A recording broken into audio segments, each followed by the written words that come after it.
ओम साई राम। श्री साई सच्चरित्र अध्याय 1। वंदना। गेहूं पीसने वाला एक अद्भुत संत। गेहूं पीसने की कथा तथा उसका तात्पर्य।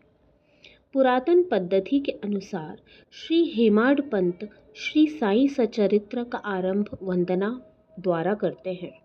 प्रथम श्री गणेश को साष्टांग नमन करते हैं, जो कार्य को निर्विघ्न समाप्त कर उसको यशस्वी बनाते हैं और कहते हैं कि श्री साई ही गणपति है। फिर भगवती सरस्वती को, जिन्होंने काव्य रचने की प्रेरणा दी, और कहते हैं कि श्री साई भगवती से भिन्न नहीं है, जो कि स्वयं ही अपना जीवन संगीत बयान कर रहे हैं। फिर ब्रह्मा, विष्णु और महेश, जो क्रमशः उत्पत्ति, स्थिति और संहार करता है, और कहते हैं कि श्री साई और वे अभिन्न हैं। वे स्वयं ही गुरु बनकर भवसागर से पार उतार देंगे। फिर अपने कुल देवता श्री नारायण आदिनाथ की वंदना करते हैं, जो कि कोंकण में प्रकट हुए। कोंकण वह भूमि है जिसे श्री परशुराम जी ने समुद्र से निकालकर स्थापित किया था। तत्पश्चात वे अपने कुल के आदि पुरुषों को नमन करते हैं। फिर श्री भारद्वाज मुनि को, जिनके गोत्र में उनका जन्म हुआ। पश्चात उन ऋषियों को, जैसे याज्ञवल्क्य, भृगु, पाराशर, नारद, वेदव्यास, सनक, सनंदन, सनत कुमार, शुक, शौनक, विश्वामित्र, वशिष्ठ, वामदेव, जैमिनी, वैशंपायन, नवयोगेंद्र इत्यादि तथा आधुनिक संत जैसे निर्वृत्ति, ज्ञानदेव, सोपान, मुक्ताबाई, जनार्दन, एकनाथ, नामदेव, तुकाराम, कान्हा, नरहरि आदि को नमन करते हैं। फिर अपने पितामह सदाशिव, पिता रघुनाथ और माता को, जो उनके बचपन में ही गत हो गई थी। फिर अपनी चाची को, जिन्होंने उनका भरण पोषण किया, और अपने प्रिय भ्राता को नमन करते हैं। फिर पाठकों को नमन करते हैं, जिनसे उनकी प्रार्थना है कि वे एकाग्रचित होकर कथा अमृत का पान करें।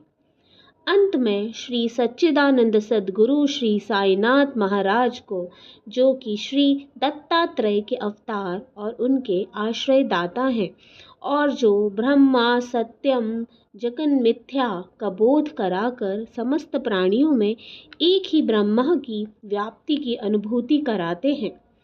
सर्व श्री पाराशर, व्यास और शांडिल्य आदि के समान भक्ति के प्रकारों का संक्षेप में वर्णन कर अब ग्रंथकार महोदय निम्नलिखित कथा प्रारंभ करते हैं। गेहूं पीसने की कथा। सन 1910 में मैं एक दिन प्रातःकाल श्री साईं बाबा के दर्शनार्थ मस्जिद में गया।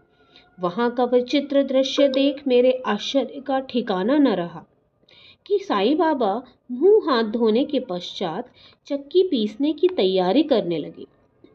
उन्होंने फर्श पर एक टाट का टुकड़ा बिछा, उस पर हाथ से पीसने वाली चक्की रखी। उन्होंने कुछ गेहूं डालकर पीसना आरंभ कर दिया। मैं सोचने लगा कि बाबा की चक्की पीसने से क्या लाभ है। उनके पास तो कोई है भी नहीं, और वे अपना निर्वाह भी भिक्षावृत्ति द्वारा ही करते हैं।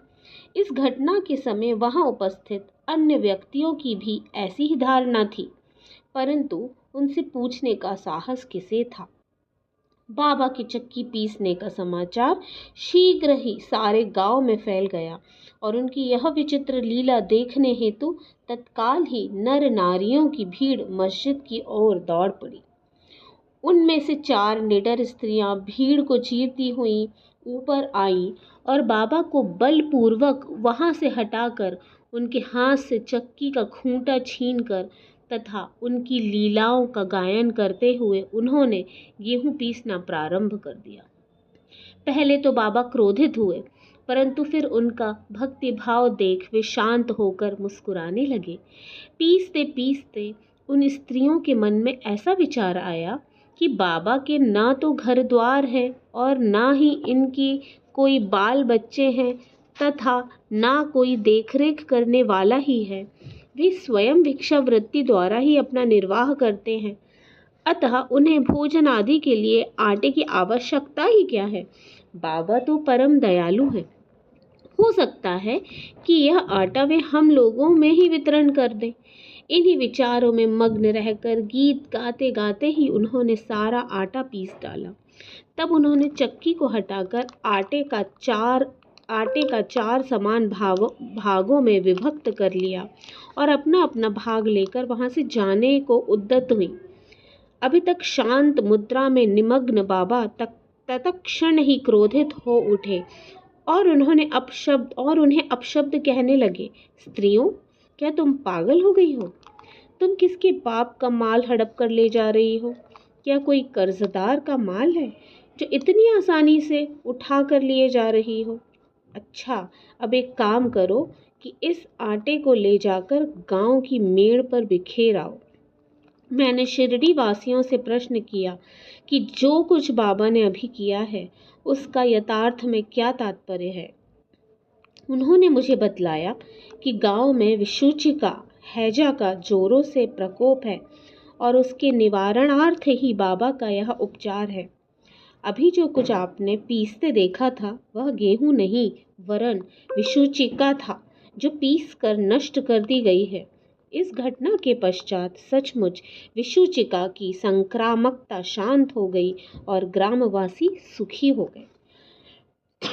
यह जानकर मेरी प्रसन्नता का पारावार न रहा। मेरा कौतूहल जागृत हो गया। मैं स्वयं से प्रश्न करने लगा कि आटे और विषूचिका रोग का भौतिक तथा पारस्परिक क्या संबंध है। इसका सूत्र कैसे ज्ञात हो? घटना बुद्धिगम्य सी प्रतीत नहीं होती। अपने हृदय की संतुष्टि के हेतु इस मधुर लीला का मुझे 4 शब्दों में महत्व अवश्य प्रकट करना चाहिए। लीला पर चिंतन करते हुए मेरा हृदय प्रफुल्लित हो उठा और इस प्रकार बाबा का जीवन चरित्र लिखने के लिए मुझे प्रेरणा मिली।